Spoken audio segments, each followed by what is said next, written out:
This is MichMash, a weekly conversation where we try to unjumble an important and sometimes under-the-radar statewide story that affects you. I'm Cheyna Roth.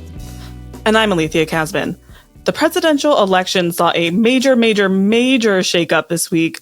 President Joe Biden took the extraordinary step of withdrawing his candidacy for the November election and endorsed his Vice President, Kamala Harris, to be the Democratic nominee a month before the national convention and roughly 100 days before the general election.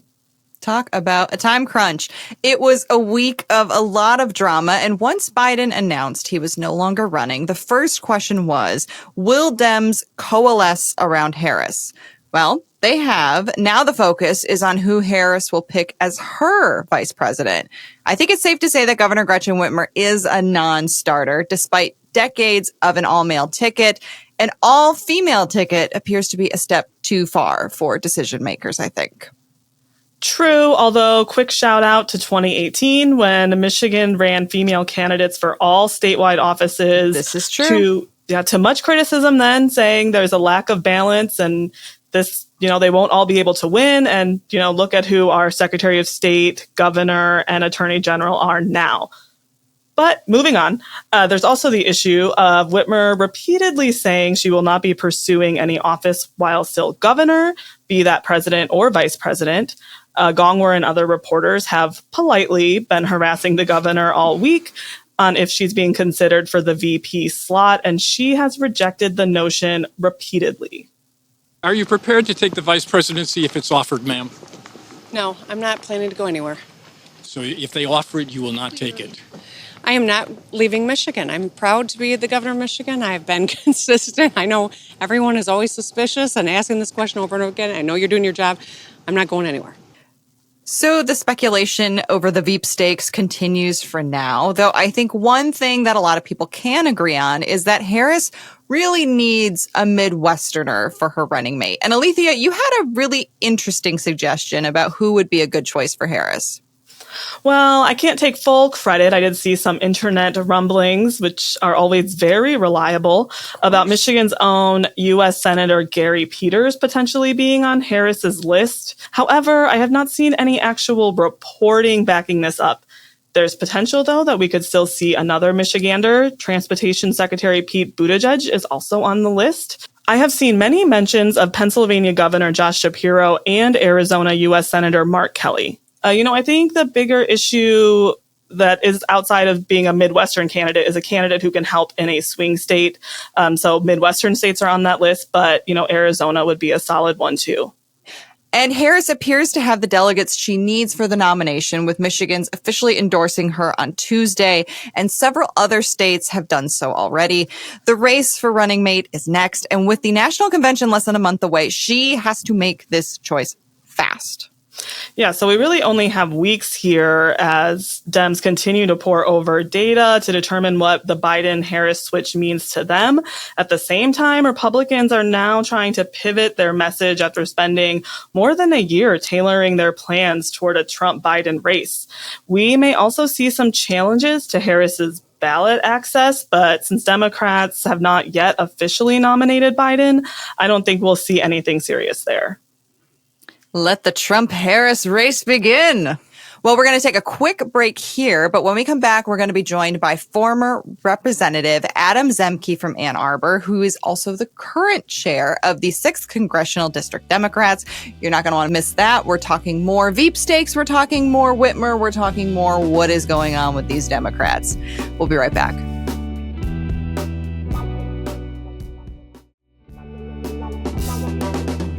Welcome back to MichMash. I'm Alethia Kasben. And I'm Cheyna Roth. Today we are joined by former Representative Adem Zemke from Ann Arbor, the current chair of the 6th Congressional District Democrats. Adem, welcome to MichMash. Excellent. Thank you for having me. It's good to see you both again. So, Adem, you were a staunch supporter of President Joe Biden. You were very outspoken, in the weeks before he dropped out that he didn't have to, and he, was the Democratic candidate to win. Why was that? Why do you feel so strongly? Well, a couple of reasons. One, I've certainly not been around politics as long as some, but I've been around politics long enough to know that one, unless there is a particularly galling reason, and there definitely is not in the case of President Biden, you support the leader of the party, you support the vision that they've set out. And I think, frankly, the Biden-Harris administration has had a very successful last 4 years, and we should be championing that. And I thought that having a bad debate brought up this discussion around cognitive decline. I was supportive of him, but I really watched afterwards to make sure I wasn't just second guessing or if it was something serious. And I watched his NATO Q&A. That was really what did it for me. That hour-long Q&A that was off the cuff that he did with reporters. I watched all of that intently. And I sent out a tweet afterwards saying, I didn't see any cognitive decline at all. I thought he was very sharp on policy. And so I at that point, I continue to see people sort of piling on. And I thought it was just completely ridiculous, completely disrespectful to somebody who's led the country for the last 4 years and been so successful on priorities that matter to us as Democrats. And I also thought it was just terrible politics. And essentially, in politics, if you want to believe that you are going to lose, well, you can definitely create that scenario. And I was pretty hell-bent and determined that I didn't want to see us create that scenario. I want to go a little off script here because you mentioned something that I find very interesting in all of this, which is that the president is the leader of the party. In this case, the president is the leader of the Democratic Party.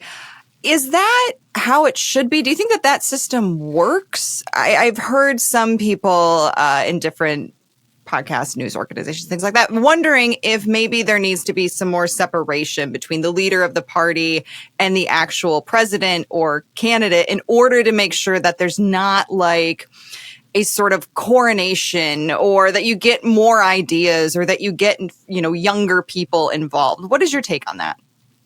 Well, I use the phrase leader of the party in the sense that he's the highest ranking member of the party, right? We're all sort of falling. He's not technically the leader of the party. He's probably Jamie Harrison, if you want to get, into the mix. But, as head of the DNC, and obviously in Michigan, DNC it's a decentralized organization. So there's a lot of reliance on state parties. And so Laguerre obviously is our leader here in Michigan.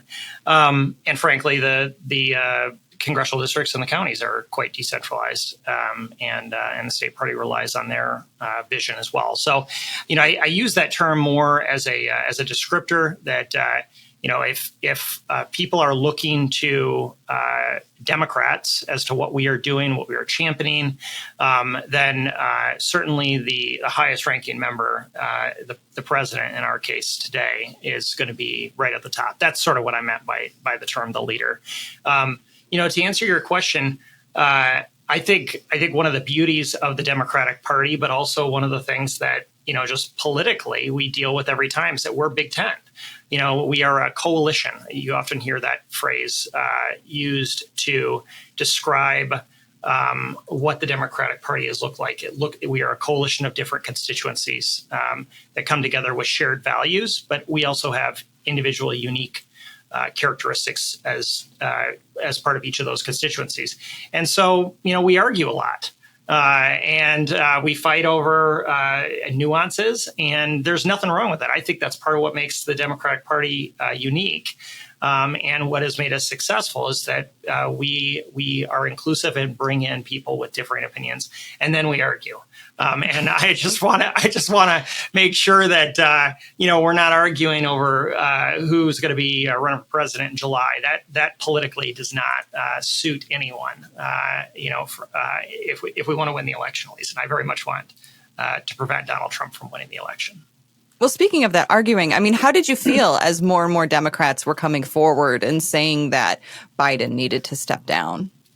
Well, I thought it was very hurtful, frankly. But I don't want to give too much credit to those who who came forward, because it's really a small number in the grand scheme of things. There are well over 200 members of Democratic members of the U.S. House. I think we had at its peak 30. It's like 7-8%, 10% of the congressional delegation. It was a very small number in the grand scheme of things. The rest of the delegations, the House and the Senate, as well as a huge number of activists in states throughout the nation, supported the president in his reelection bid. And I want to sort of say that I thought the way he decided to go about stepping away from that bid really was just very politically smart and very important to bringing his supporters, all of those people, not the small number of people who were screaming for him to get out of the race, but bring all of the people who were with him on board to Vice President Harris. I think over the last 72 hours, I don't know, it's been a long week. It's been a long last month, frankly. But over the last 72 hours or so, we have just seen in just remarkable unanimity and unity between the people who wanted the president to step aside and the people who were supporters of the president continuing his reelection bid. I think that's a strong testament to not only his leadership, which is completely selfless and makes me literally, I felt like I teared up a little bit when I got the news alert about him stepping away. But the immediate endorsement of Vice President Harris as his direction that he thought she would be best to lead the country and be best to beat Donald Trump is really the reason why we've seen that unity. And so I give both Vice President Harris, especially in her campaign kickoff speech. I don't know if it was a kickoff speech, the one she did yesterday in Wisconsin, was just phenomenal. But also, up to that point, it was largely what President Biden had indicated on Sunday. And I think that's really what helped unite people. And so we're seeing great energy right now.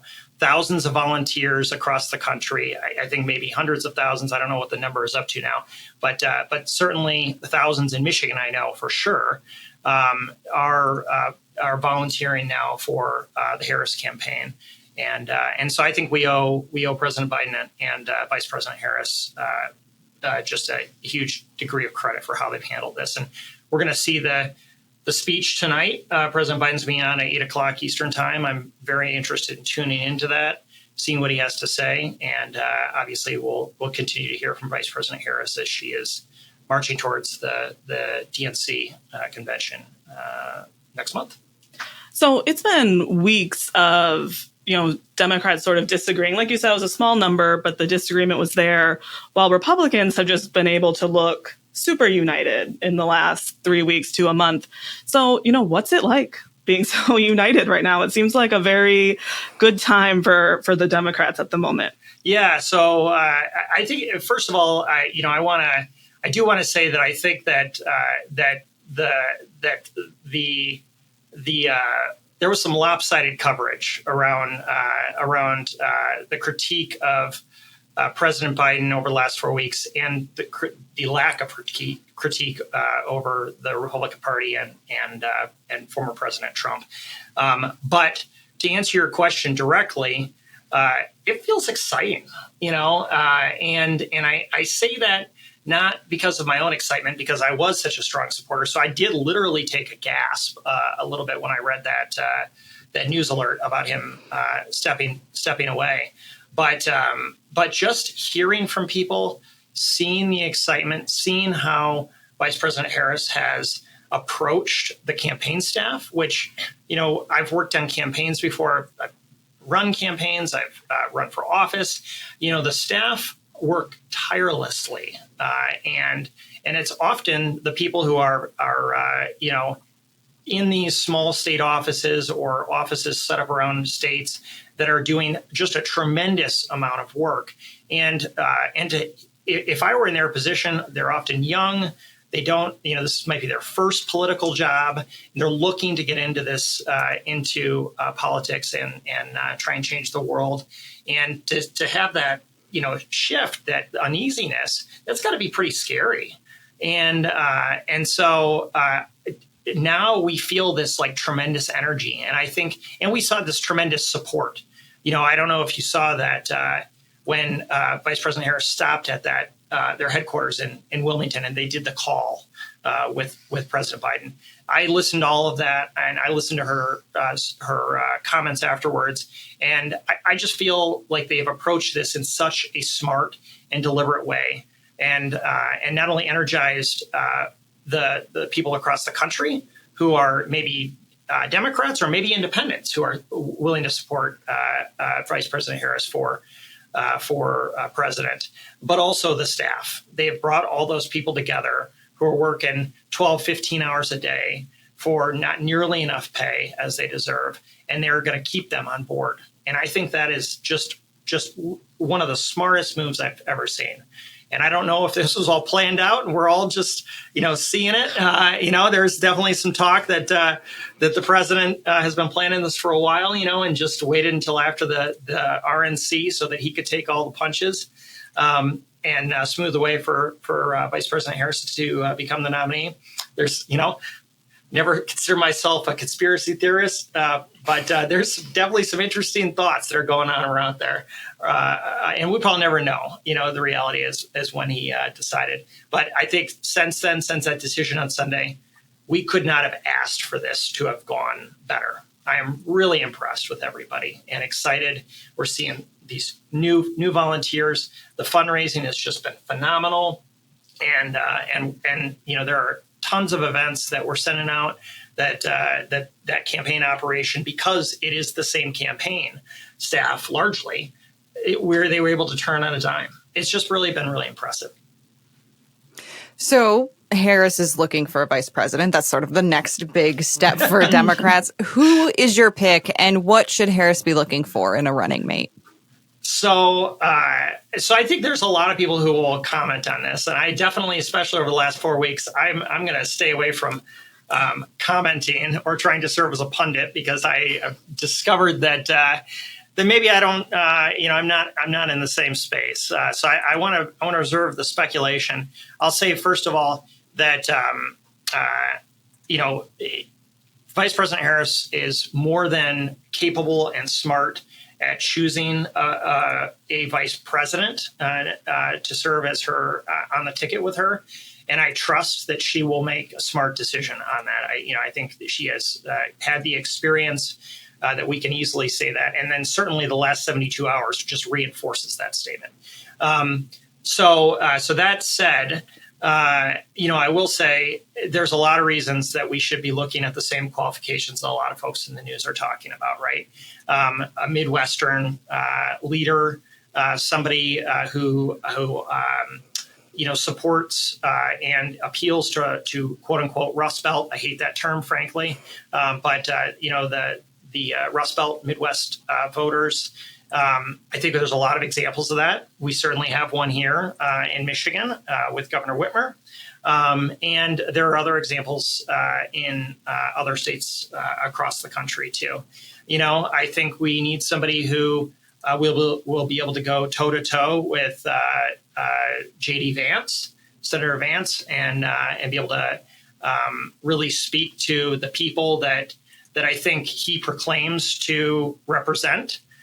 Given his past literary work. But I think there are others that can probably speak to them and have those relationships as well in a more effective way. And so I think that's the type of profile we're looking at. I think that's that I think a lot of folks are looking at least.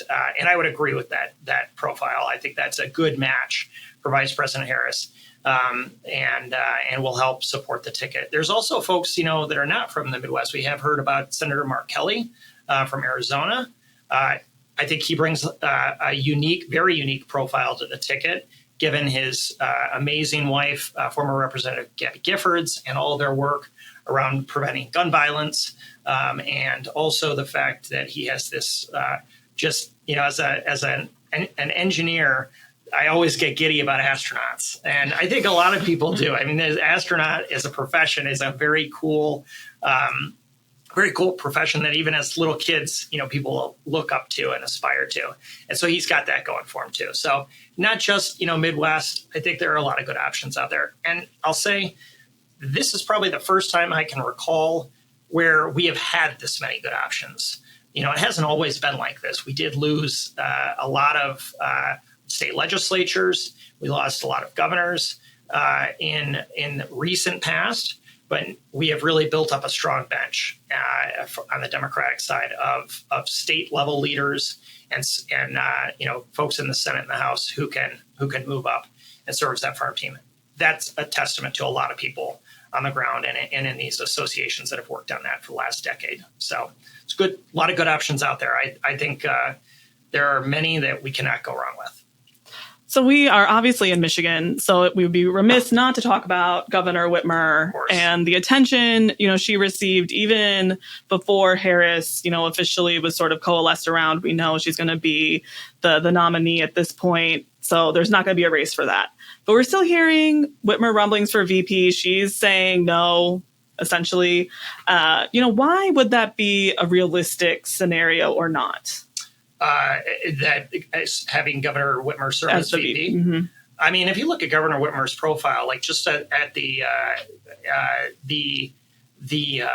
sort of the things that let's just put it this way. If you look at like positives and negatives around profiles for all these candidates that are being talked about, and being supposedly vetted, asked to submit their information, there are several things that are common characteristics that make a lot of sense to me.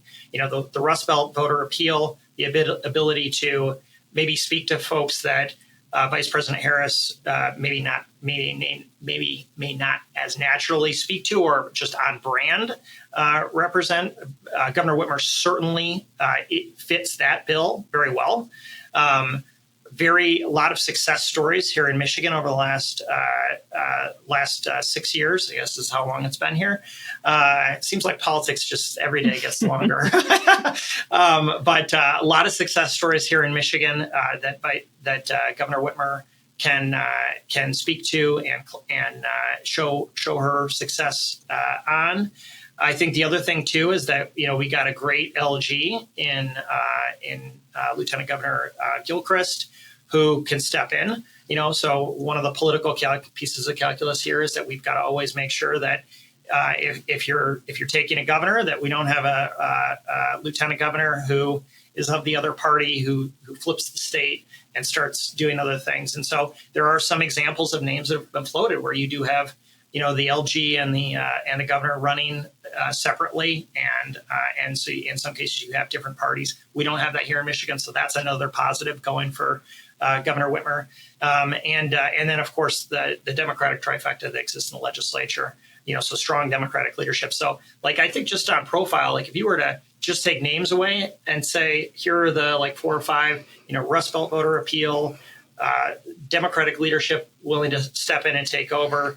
Very low risk of there being a change in party leadership as a result of the elevation if they win. Governor Whitmer checks literally all those boxes. So she should be, just based on that alone, very competitive. Plus, she's got broad appeal, right? She's just written this book. I haven't read it, but she was in Chelsea, right next door, with Jeff Daniels a couple nights ago, and she's got this just very relatable way of talking to people. I caught the clip around Hulk Hogan, and I don't know the guy she referenced. I was like, man, I'm not up on this. I need to get up on my pro wrestling here. But it was funny, and that's the way I think her personality is. I still remember seeing her one time. I saw her recently casually, and she had this camouflage Michigangster sweatshirt on. And I was like, 1, I need that sweatshirt. 2, that feels just so her. And I think that's just part of that appeal. So just, setting aside all those characteristics, there's this personal appeal. And I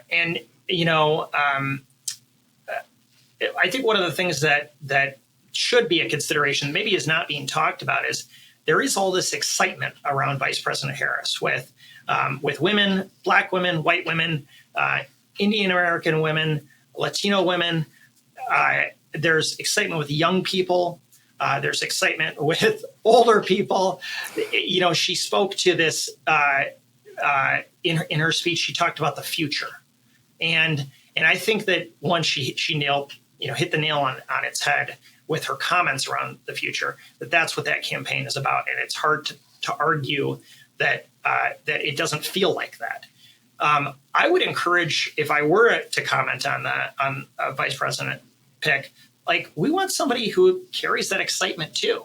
I actually don't want a balance, if you will. I want to go all in on excitement for a vice president nominee, and I think that's what helps. And so, if we're looking at a vice president, I think that's an important characteristic: somebody who's funny and witty and is engaging, and so that you when you're talking with them one-on-one, you feel like they're just your neighbor and you guys were having a glass of wine or something. Governor Whitmer certainly fits that bill very well. And so there's a lot of reasons why she should be on their list. So I kind of hate asking this question, but also feel the need to ask it. I think, we look back on 2016 when Hillary Clinton lost, there was, a lot of expectation that there was going to be the first female president. That did not happen. Yep. Do you think a woman can win the election? I mean, what has changed since 2016? Is this the moment here? So I think there are a few things that are very important that have changed since 2016. And I was at the convention in Philadelphia when that happened. I was in the House and chairing the House campaign. And I still remember, I wasn't a delegate, so I didn't go in the hall, really, and or on the voting floor or anything. But I remember being outside and walking around or headed outside from the hallway, and there were all these moms with their daughters, these teenage daughters. I still remember this. It was so prevalent, and it just felt different. And it was the first time I really had noticed just that impact. There's sort of, I think, relatable nature of what Hillary Clinton was doing and what she had portrayed to these women, and they're bringing their daughters to share in that experience. That obviously did not, that sort of relatableness, that excitement didn't carry through into the election for a lot of reasons, for some of which I think are just like the lopsided criticism over President Biden's poor debate. I think there's some characteristics that you can tie to. This is but that's her emails, situation that we saw in 2016, when you've got Donald Trump out there being recorded talking about sexually assaulting women, and we're sitting here talking about Hillary Clinton's emails, and that is so. I think there were a lot of reasons why that didn't work. Now, I'll say to your question, is this different? I do. And I think it is different. I think it's different because one, Vice President Harris is a different person, right? So she brings different things to the ticket. And it would be completely unfair to characterize two women as being the same because they're running for the same office and their gender is the same. That's ridiculous. But I think the other thing that's important too is that hindsight is 20/20. And in 2016, I think people did think, how could Donald Trump actually win? Look at all of this stuff. And we saw that, you know what? When people show up and they have more supporters than we do, they win the election. Or they had more supporters that voted. They win the election. And the reality is I think people are hell-bent on making sure that doesn't happen again. And that is part of the reason why we're seeing a shift. I think the other thing too is that you've got Trump's entire cabinet won't support him. You've got the Never Trumpers. We've got Jeff Timmer, who's a leader in that movement with the Lincoln Project in our state. You've got this whole degree of folks who are who are maybe, former Republicans or independents or maybe even slightly leaning right. And they don't want to see a repeat of Donald Trump in the office of the presidency. And so you've got that aspect. That's an additional thing to Vice President Harris's benefit. And I'll say all of those folks have all united behind Vice President Harris. We see now Nikki Haley is out there asking for a cease and desist for all of her voters who are now supporting Vice President Harris. Which I think is ridiculous, by the way. Her supporters, they supported her. She dropped out. They said part of the reason we're supporting her is because she's not Donald Trump. And so now they're supporting Vice President Harris. I think it's a very smart move on their part. And I think the reality is that they should be able to do all of that. So I think it's a combination of hindsight. It's a combination of Vice President Harris is her own person. And she is showing us over the last 4 years, but especially over the last 72 hours, exactly who that person is. And I think we're going to learn a lot more about her. I think there's a lot of appeal there. And I think there is this multitude of people who now are like, we have to prevent Donald Trump from being in the White House. We have to prevent the agenda, the Project 2025 agenda that is crafted by these 65 plus former Trump appointees and from being enacted, and we have to make sure that we save democracy, and that is the way I feel about it too. I think that word democracy is thrown around a lot. I think it's really about saving America, to be honest, and continuing the economic, the social, inclusive growth that we've had over the last 4 years, and I think one of the pieces of excitement that I was excited about after President Biden was elected in 2020 was I was like, man, it would be really nice to have America be boring again. And it has felt like that in some cases. It's been we were able to relax and breathe a little bit because it does seem like politics has just gotten so intense. It's way more intense than I recall when I was in the State House, and so. It'd be great to have an awesome, inspiring election, maybe have that inspiration continue, and also just maybe have a little bit of boring. I'm good with that too. Adem Zemke, thank you so much for joining us here on MichMash. Absolutely. Thanks for having me.